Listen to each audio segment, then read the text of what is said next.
എടത്തിരുത്തി ഗ്രാമപഞ്ചായത്തിൽ മണപ്പുറം ഫൗണ്ടേഷന്റെ CSR fund വിനിയോഗിച്ച് നിർമ്മിച്ച ചാമക്കാല ബീച്ച് പാലത്തിന്റെയും കുടുംബാരോഗ്യ കേന്ദ്രത്തിൽ സ്ഥാപിച്ച ഇൻവെർട്ടറിന്റെയും എയർ കണ്ടീഷന്റെയും പ്രവർത്തനോദ്ഘാടനം നടത്തി. E.T. ടൈസൺ MLA ഉദ്ഘാടനം ചെയ്തു. എടത്തിരുത്തി ഗ്രാമപഞ്ചായത്ത് പ്രസിഡന്റ് T.K. ചന്ദ്രബാബു അധ്യക്ഷനായി. Manappuram foundation CEO George D Das, Manappuram foundation CSR head Shilpa Treesa Sebastian, ആരോഗ്യ വിദ്യാഭ്യാസ standing committee chairman MS Nikhil, വികസനകാര്യ standing committee chairman PR Nikhil, ക്ഷേമകാര്യ standing committee chairperson Vasanthi Thilakan, block panchayat അംഗം VS Jinesh, medical officer Ragi, panchayat അംഗങ്ങൾ തുടങ്ങിയവർ സംസാരിച്ചു.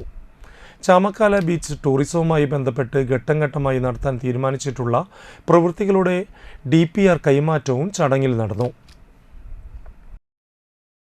സയന്റിഫിക് ആയിട്ടുള്ള ഡെവലപ്മെന്റ് എന്ന് പറയുന്നത് എല്ലാത്തരം ആളുകളുടെയും കഴിവുകളെ അല്ലെങ്കിൽ അവരുടെ ശേഷികളെ കൂട്ടി ഇണക്കിക്കൊണ്ടുള്ള വികസനം. ഇവിടെയാണെങ്കിൽ നമുക്കറിയാം, പലപ്പോഴും പത്രത്താളുകളിലും ദൃശ്യമാധ്യമങ്ങളിലൊക്കെ വന്നൊരു കാര്യമാണ് ഇവിടുത്തെ പാലം സംബന്ധിച്ചത്. ചെറിയ ഒരു പാലമാണ് എങ്കിൽ പോലും. പക്ഷെ അത് വന്ന സമയത്ത് പഞ്ചായത്ത് താല്പര്യമെടുത്തെങ്കിലും അതിൻ്റെ നിരവധിയായിട്ടുള്ള വശങ്ങളുണ്ട്. ഗ്രാമസഭയിൽ പോവുക, പ്രോജക്റ്റ് തയ്യാറാക്കുക, AS കിട്ടുക, TS കിട്ടുക, ടെൻഡർ നടപടി എടുക്കുക, ടെൻഡർ ആരെങ്കിലും എടുക്കുക, ഇങ്ങനെ അതിൻ്റെ കാലഘട്ടങ്ങൾ പലപ്പോഴും അങ്ങനെ നിരവധിയായതാണ്. ഘട്ടങ്ങൾ പലതാണ്. എന്നാൽ ഈ ഘട്ടങ്ങളൊന്നും യഥാർത്ഥത്തിൽ ആർക്ക് ബാധകമാവുന്നില്ല.